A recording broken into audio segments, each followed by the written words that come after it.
Oi pessoal, tudo bom? Bem-vindos de volta ao nosso canal e bem-vindos de volta à nossa série de reviews da terceira temporada de Legion.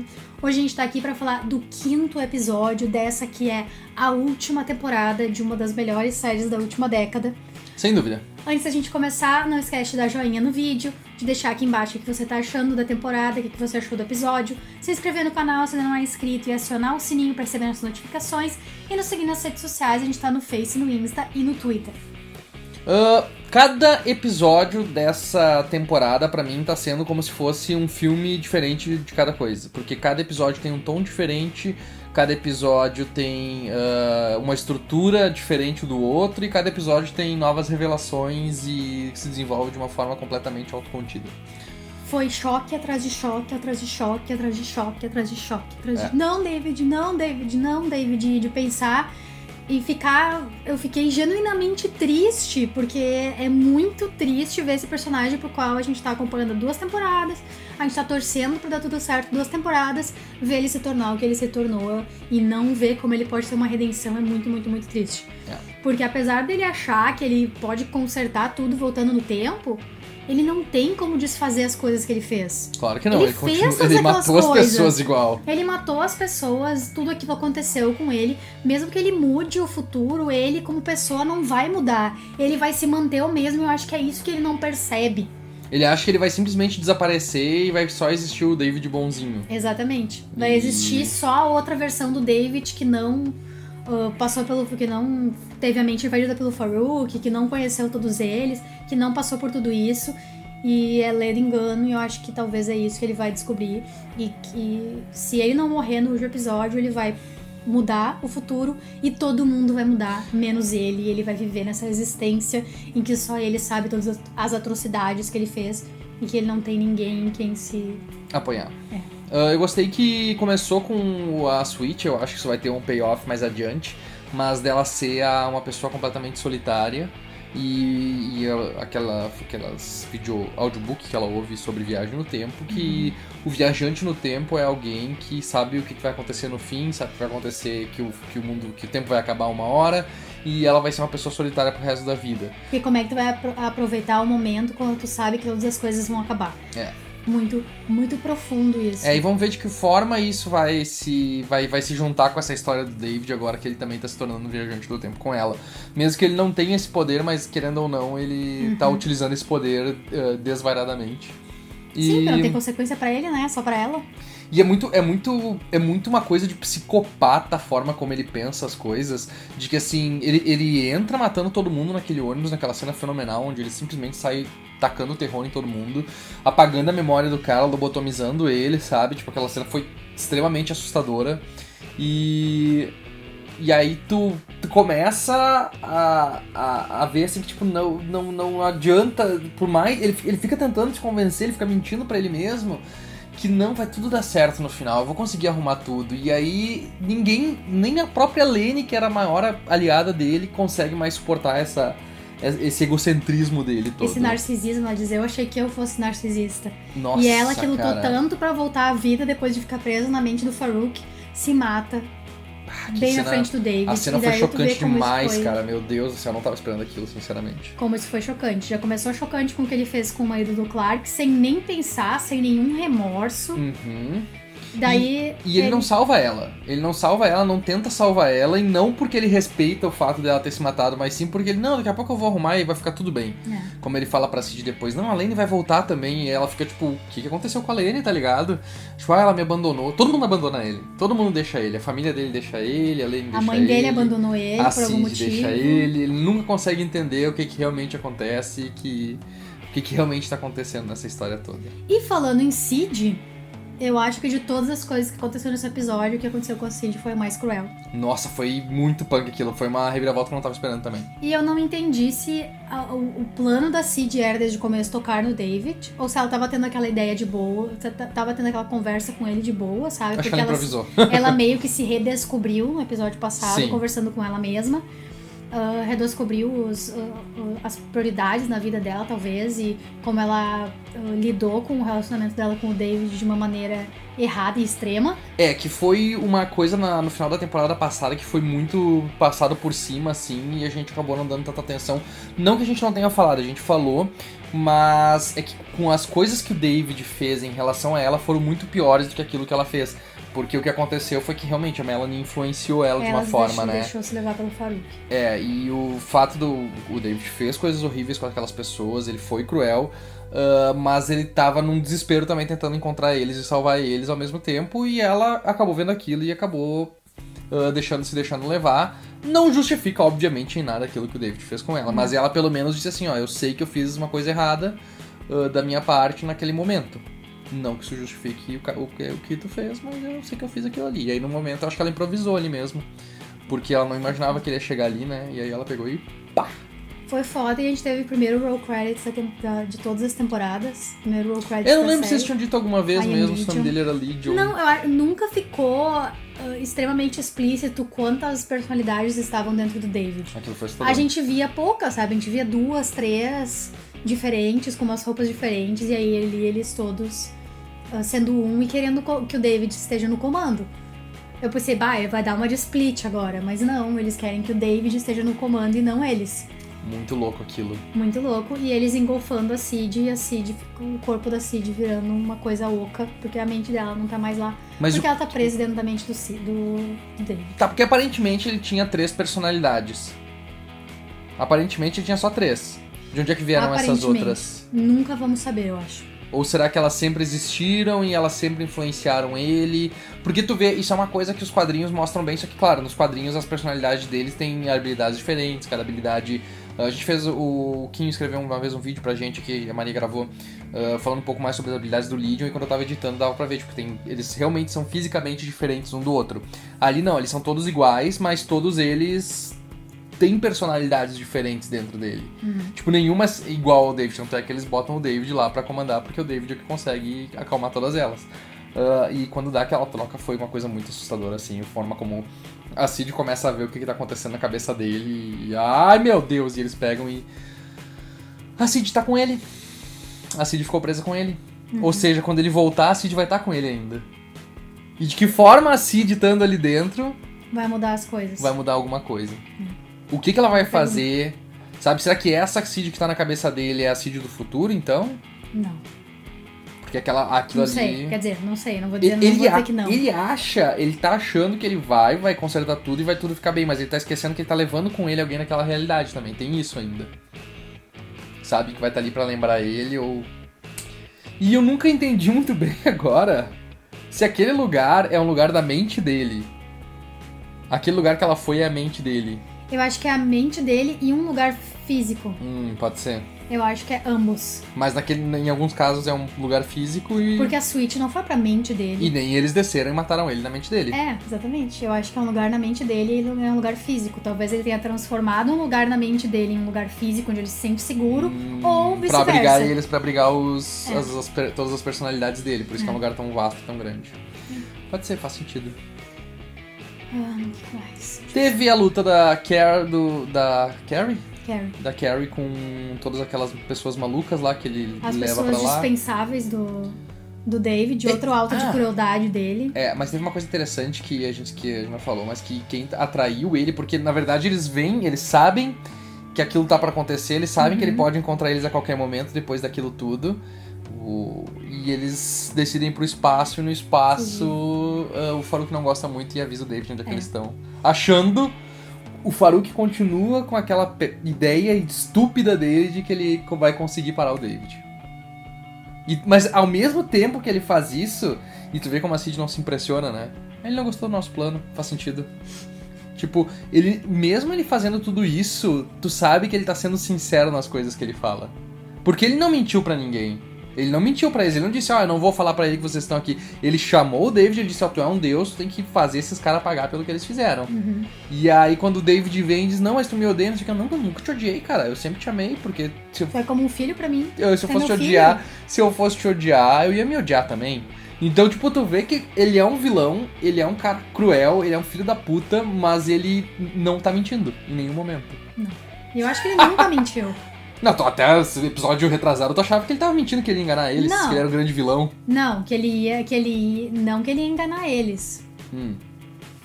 Que ele ia trair eles. É diferente. É. Ele traiu eles chamando o David. Mas é... Porque ele ocasionou sim. a morte de todo mundo. Mas é que e pro a Farouk, ideia o Farouk, ele não atraiu o David com o pensamento de que não, vou voltar no tempo e consertar tudo. Não, com certeza não. Não, e ele sabia que o David ia matar todo mundo, geral lá. E ele matou geral. Ele matou o Clark, verdade. ele matou os policiais, ele lobotomizou a Cid. E o Farouk não tava nem aí. Mas acho que a ideia do Farouk era eliminar o David também. Ou tentar pelo menos controlar o David, porque quando ele quer que eles façam alguma coisa, ele quer que eles ataquem, que eles criem um plano pra prender o David. Não, ele não disse que ele quer tomar a mente do David, o que ele quer fazer, mas dá pra entender que o objetivo dele era claro que ele falhou miseravelmente, porque ele subestimou o David, pra variar, e subestimou a Sweet, subestimou todo mundo. E foi pro Time Between Time. Time Between Time. Muito bom aquilo também. E daí a gente encerra o episódio com ele voltando no tempo e a gente vendo os demônios azuis ali aparecendo e o próximo episódio provavelmente vai ser muito, muito caos. Sim, porque uma coisa que a Sweet fala é assim, ó, nós vamos voltar... ele disse assim, eu só tenho que voltar mais uma vez. Ela, tá, mas tu sabe que tu vai atiçar de novo os demônios azuis, né? Por mais que ele tenha tocado tu não fogo vai conseguir neles... parar eles. Tu não vai conseguir parar eles. E o David meio que tipo, não, mas... Vai ser rapidinho. Vai ser... Vai dar nada, vai dar nada. A gente vai conseguir, não tem problema, nem estresse. Já aparecem eles ali mostrando que vai acontecer, que vai ter alguma coisa aí pra fuder com tudo de novo. E, de novo, eu não faço ideia pra onde é que essa série tá indo. Também não. Que delícia. E eu acho que não, porque a gente não precisa nem falar como as músicas são ótimas, aquela cena deles final foi ótima, cantando. do Elvis Costello. E como era irônico, ele falando que o que é de tão engraçado em paz, amor e se entender, enquanto mostrava todo mundo morto e... Sem cabeça. Sem cabeça, sem mente, machucado. A cena do cara flutuando no espaço e cantando junto, achei Tem que genial, apontar a ironia maravilhoso. nisso. E visualmente, né? A Lane toda enraizada na árvore do David. Nossa, aquilo foi muito foda também. É sempre visualmente maravilhoso essa série. E o caos que tava na casa dele quando ele chegou também, aquela galera toda lá. E tem uma frase da Lane que eu não sei se eu entendi ainda, que ela pergunta, nossa, é azul? Ele sempre foi tudo azul. Porque é azul. As flores da árvore, ela tá falando, né? Que ficam azul por causa Mas tudo é azul. Os demônios são azuis. Aquela luz lá em cima da cabeça do Farouk, que quando começa a levantar parece que é um olho, né? O olho da baleia, porque aquela coisa voando parece uma baleia.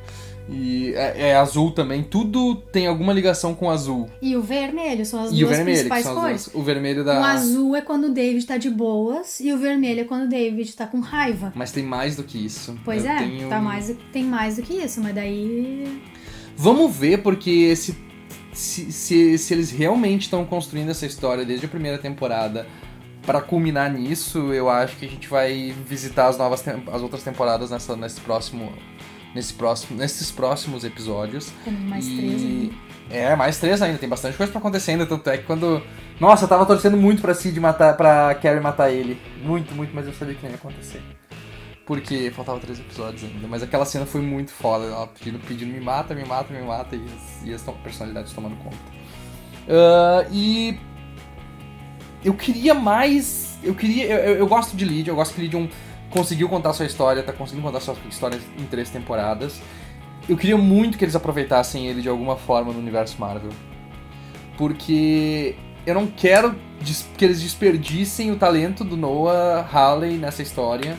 De como ele construiu esse personagem que, sabe, tipo, brilhe um olhinho lá dentro da Marvel e coloque essa série. Não. Porque Agents of S.H.I.E.L.D. teve 60 temporadas, sabe? Tipo... Amor, assim, ó, eu gosto muito dos filmes da Marvel, eu adoro a Disney, mas não tem espaço lá dentro pra pessoas com coisas autorais, pra ideias autorais. A gente já viu o que aconteceu com o Edgar Wright, foi extremamente decepcionante. E ia acontecer a mesma coisa com o Noah Hawley. Eles têm muito, muito controle sobre as coisas que eles estão fazendo e eles não dão abertura para que esses diretores coloquem a identidade deles nas coisas que eles estão produzindo.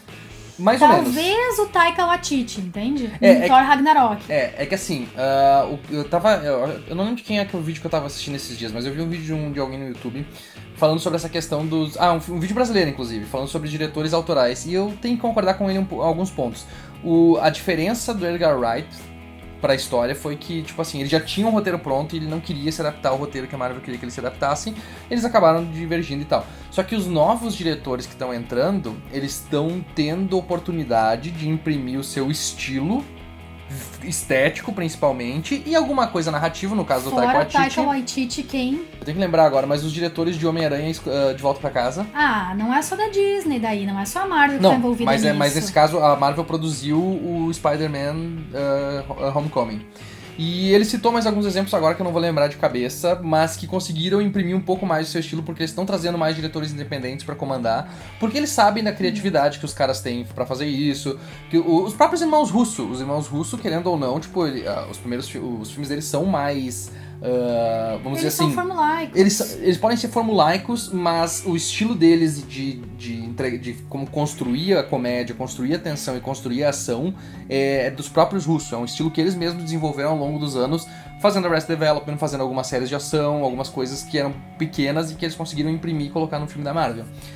Mas aos poucos a Marvel, vamos dizer assim, na questão de narrativa, eles pedem um pouco, eles têm um pouco mais de controle ainda, não deixam que a coisa seja totalmente autoral. Mas na questão de estilo e de como contar essa história, eles estão deixando mais nas mãos desses diretores. Taika Waititi é o grande exemplo porque é o último diretor grande, mas o diretor do Pantera Negra também imprime muito das características dele, sabe? Tipo, na representação dos personagens. Eu não consigo ver isso. Fora na parte Eu não consigo ver o carimbo de nenhum diretor nesses filmes da Marvel. Tu vê pedaços deles, assim, sabe? Sombras.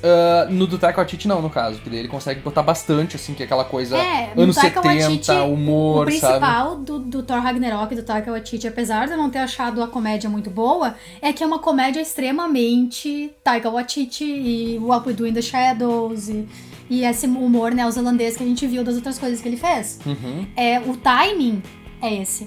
E aí, ali que a gente vê, mas com o Noah Hawley em particular, eu acho que ele ia ser pressionado a não ser tão viajante. E é sendo viajante que ele consegue contar a história dele dessa maneira que a gente adora. Mas pra uma série de TV. Eu consigo ver ele dirigindo um filme do Doutor Estranho, por exemplo. Sim.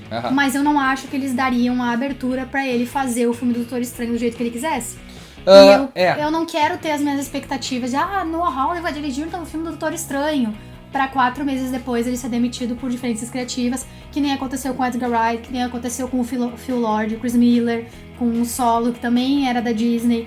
Mas aí tem uma diferença. Eles têm muito controle e enquanto eles não abrirem a mão do controle, eu não vejo esses diretores. Porque, por exemplo, assim, o Edgar Wright ia ser a primeira coisa que ele ia fazer com eles, o Phil Lord e o Chris Miller ia ser a primeira coisa que eles iam trabalhar, a primeira vez que eles iam trabalhar com a Disney. No caso dele, ele já fez uma série pra Fox. Sabe? Tipo, ele já tem um bom relacionamento a ponto de que a série não foi cancelada, ela foi terminada. Porque ele conseguiu botar um ponto final na história dele. Então eu acho que ele tem um pouco mais de abertura, tanto é que tá agora, ele foi lá, discutiu com Kevin Feige, e existe a possibilidade de ser feito um filme do Doutor Destino nos moldes que ele tinha apresentado inicialmente, acredito eu, pra Fox. Então, outro vilão, um vilão tão megalomaníaco e tão bizarro quanto o Legion, e um vilão que não teve uma boa representação no cinema até agora. Daí a gente vê o caso do Josh Trank também, que ele passou pela mesma coisa na Fox. Entende? Tem isso. Mas ele é Fox, daí tá falando da Fox, é outra coisa. Tem a diferença entre uma série pequena da FX que quase ninguém vê e um filme de grande orçamento do MCU. Mas esse é uma série da Fox, mas é uma série da Marvel. Porque lembra que quando eles anunciaram na época... Sim, mas igual, Misa, é diferente uma série pequena da FX que quase ninguém vê e um filme de alto orçamento do MCU. Tem essa diferença e por isso que eles exercem tanto controle em cima disso. Um outro diretor, James Gunn. James Gunn foi um dos diretores que conseguiu imprimir o próprio estilo dele no filme. Por mais que eu não goste dos filmes do James Gunn como ele faz o Guardiões da Galáxia, tá lá, é a cara dele, se tu vê aquele filme, tu vê ele refletido, cuspido, escarrado ali. E ali não é só... E aí que aí tem uma outra questão, porque a questão do roteiro entrou ali também. Porque ele escreveu o roteiro. Então até as coisas absurdas. Então eles estão apostando nessas coisas absurdas a ponto de que agora já estão com o universo consolidado, eles podem começar a usar mais. Não, acho que eles vão. Espero que sim. Porque com Doutor Estranho... Vamos ver como é que vai sair também, né? Mas Doutor Estranho, Multiverse of Madness é uma coisa completamente fora da casinha. Thor de novo com Taika Waititi, que eles adoraram e decidiram trazer ele de volta. E todos esses filmes bizarros. Sim, foi o único filme do Thor que as pessoas gostaram. Tinha que trazer ele de volta. Com certeza. E tá, a gente foi numa tangente completamente assim, ó. A gente começou aqui e a gente tá lá, ó. Mas é que eu quero ver mais dele, sabe? Tipo, eu adorei a forma como ele construiu isso. Eu concordo contigo. Mas não, talvez na Marvel. É tão original. Ah, mas vai ser tão bom se eles fizerem, porque na DC não dá. Tu sabe que não vai dar certo na DC. Não, também não na DC. Sei lá, na DC eles cagam coisas. Adapta outras coisas menores, entende? Ele já fez Fargo. Sim, adapta outros quadrinhos. Imagina se ele adaptasse Preacher. Tudo bem que não agora sei, isso já foi feito, mas adapta outra coisa pra TV. Eu acho que acho que ele funcionaria melhor se ele adaptasse Sandman. Porque Sandman é tão viajante quanto Legion. Mas já tá sendo adaptado, não tá? Já tá sendo e provavelmente vai ser um procedural igual Lucifer, onde ele vai ser uma firma de advocacia chamada Sand e Man, onde ele faz casos, e aí o Coríntio, que é um dos vilões da história, ele é o alívio cômico. E aí quando ele diz assim, quando eles perguntam pra ele assim, mas tem certeza que você vai conseguir ganhar esse caso, Morpheus? E ele vai dizer, você não vai perder você vai perder esse caso, Sandman, não sei o quê. Aí ele vai dizer, nem sonhando. E esse vai ser o bordão dele, nem sonhando. Sandman, nem sonhando. Boa. Ó o pitch aí. Então tá. Já que a gente foi nessa tangente, eu acho que isso significa que acabou nosso assunto sobre Legion. Acabou nosso assunto de Legion. Então foi isso, gente. Essa é a nossa review do nosso 5º episódio da 3ª temporada de Legion. Não esqueça, como sempre, de dar joinha se vocês gostaram do vídeo, de comentar aqui embaixo o que vocês estão achando da série, o que vocês acharam do episódio, o que vocês acham que vai ser o futuro da Marvel no cinema, e qualquer outro desses assuntos aleatórios que a gente falou aqui nesse vídeo de hoje. Não se esqueça de se inscrever no canal se não são inscritos. Nossa, meu português tá bom.